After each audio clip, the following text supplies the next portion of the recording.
You look so tensed. I'm not giving you too much work, I hope. No, sir. நீங்க ஒரு பெண் ஊழியரா? வேலை செய்யற இடத்துல இந்த மாதிரி உங்களுக்கு பாலியல் தொந்தரவு நடக்குதா? உங்களோட சட்ட உரிமையை தெரிஞ்சுக்கங்க.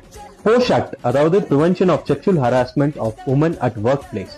இந்த சட்டம் எல்லா பள்ளிகளுக்கும், நிறுவனங்களுக்கும், மருத்துவமனைகளுக்கும், என்ஜிஓங்களுக்கும் பொருந்தும். ஒரு பெண் ஊழியரை அவங்களோட அனுமதி இல்லாம தொட்டாலோ, ஆபாசமா பேசினாலோ, ஆபாசமான நகைச்சுவை செய்தாலோ, அவங்களுக்கு குறுஞ்செய்தி அனுப்பினாலோ, அவங்கள தவறா பார்த்தாலோ, அவங்கள ஆபாசமா உணரச் செய்தாலோ இந்த சட்டத்தின்படி குற்றம்.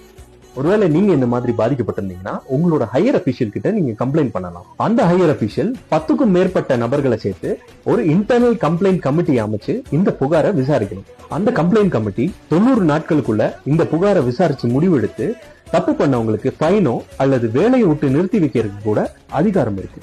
இந்த மாதிரி லீகல் டிப்ஸை தெரிஞ்சுக்க என்ன ஃபாலோ பண்ணிக்கணும்.